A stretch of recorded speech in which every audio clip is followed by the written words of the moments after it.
Ghostbusters 2016 will forever be known as the most polarizing movie in the history of the known universe. When the Ghostbusters reboot was announced in the winter of 2014, director Paul Feig was quoted saying, "I love the first one so much, I don't want to do anything to ruin the memory of that. So it just felt like, let's restart it because then we can have new dynamics. I want the technology to be even cooler, I want it to be really scary, and I want it to happen in our world today that hasn't gone through it, so it's like, oh my god, what's going on?" Yes, Paul, what is going on? Wow, where do I begin? I also love the first Ghostbusters, and what made the movie so special wasn't the comedy, but the concept. The comedy was just the sprinkles added to the sundae of originality and supernatural mayhem. The first Ghostbusters is original. It's weird, and it's scary, and it's full of comedy gold, and that's what made the movie so great. It was a supernatural comedy where the special effects don't outshine the consistency of the comedy. I cannot say that about the new Ghostbusters. I can say that I might hate it. I will say that I was not one of the thousands or millions of fans that hated the movie before it even came out. I mean, the first trailer is the most disliked video in the history of YouTube. Some fans weren't even giving this movie a chance. Was it because they were rebooting a classic movie that really didn't need a reboot? Probably.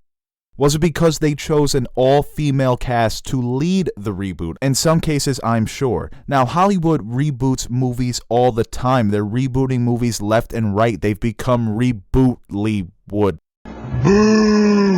But why was there such an outrage over this particular movie? Why was the hatred and the passion so intense? Now, there's a lot of people today that complain about the social justice warriors, that people are rebooting and remaking characters and changing their gender, their identity, their race, their religion, just to appease the PC culture. Now, I think that's bullshit. Listen, if you don't think that James Bond can be black, go fuck yourself. Skin is an organ, okay? It was adapted over thousands of years depending on where your ancestors grew up in their distance from the sun. So shut the fuck up about the race and the gender and the PC and the social justice warriors, please, okay? Who cares? They're rebooting a movie with an all-female cast. Oh my god, that is the biggest problem facing America, that and participation trophies. Now, listen, I really don't like when they reboot classic movies either. You know they're rebooting Ben-Hur? Why the fuck would you reboot Ben-Hur? It's like rebooting, like, The Godfather. Now, if they rebooted The Godfather with an all-female cast, I would be pissed. Not because it's all-female, but because it's the fucking Godfather. You don't reboot a classic movie. And that's the same thing with Ghostbusters. Maybe you add sequels, but you don't reboot it. Why? Why? It came out 30 years ago. They're rebooting Memento. That came out 10 years ago. But back to the question of why was the hatred for this movie so intense. Listen, I think it's a combination of rebooting a classic and the traces of sexism that we still have in society. It's so easy to point at the women for why this movie sucked. It's easy to place the blame among the four actresses. Now, these actresses are some of the funniest people on the planet. I mean, Kate McKinnon does a fantastic job in this movie. Kristen Wiig, Melissa McCarthy, even though kind of getting tired of her. Kristen Wiig is fantastic. Leslie Jones, don't really know much of her. I don't watch Saturday Night Live. Who does? Kenan Thompson's parents, probably. But it's just so easy to place the blame on these actresses, and you have to feel for them because the problem with this movie is the script. The script is awful. Now, one of the ideas of the reboot, according to Paul Feig, was to not ruin the memory of the first Ghostbusters, which was a success because the new Ghostbusters was so bad that the memories I have for the original grew fonder. It really made me appreciate the comedy of the first film because the reboot is just humorless. The technology was cooler, and the scenes that involved action and fighting and special effects were the best part of the film, which is a bad sign. Paul Feig also said that he wanted the movie to be really scary. The only scary part about this film was the script and how the people working on this film thought it was good enough to build a movie around such a mediocre script. The script in a movie like this is priceless. When you have so much expectations, so much polarization surrounding your film, a huge amount of people wanting this movie to fail just on the merit of it being a reboot, of it being an all-female cast, and all these other factors going into the movie, you have to make sure the movie is at least funny. They released a movie that doesn't have any memorable one-liners. This movie was just so lazy.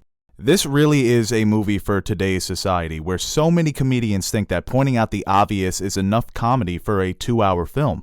The movie might only be an hour and 45 minutes, but it feels like a 3-hour festival of lazy one-liners. And of course, the funniest characters in the movie were males. Chris Hemsworth and Andy Garcia have some of the funnier lines in the movie, but they are too stupid to enjoy. Every male character in Ghostbusters is either stupid, mean, cowardly, or an antagonist. And I doubt this was done intentionally, but it is interesting to think about. And I'm sure some women watched the movie and thought, doesn't feel that great, men, to be a cliched character in a movie led by females. But it will unfortunately add fuel to the fire of all the idiot men's right activists who hated this movie before it was even announced. They're going to say, oh, look what they did. They made a feminist, progressive, liberal, man-hating film to promote the genocide against the male population. The producers at Sony thought they could assemble a team of female comedy all-stars, expecting a championship run, but this quartet doesn't even scratch the surface of quality entertainment. And the film becomes a mediocre supernatural parody of the superior 1984 Ghostbusters. So overall, I would have to give this movie a 4 out of 10. This was the film to set the precedent for future female-led movies, and it's kind of sad that we're still in this place in society where a movie that's led by 4 females is abnormal. It's a unicorn in the film industry. I think it's 72% of the movies that come out of Hollywood are led by males. So when you take a classic movie and you reboot it with an all-female cast, you have to make sure that it's at least funny. Make some of these people eat their words. I think what we need to see in the future is not rebooting movies, period. But if we want more female movie stars, we need to create original movies and cast women in these roles. And you could see the hypocrisy in some fans when you look at Star Wars, who has, in their last 2 movies, have casted female-led roles. And a lot of people say, oh, this is, the PC culture taking over, the social justice warriors casting women in back-to-back Star Wars movies.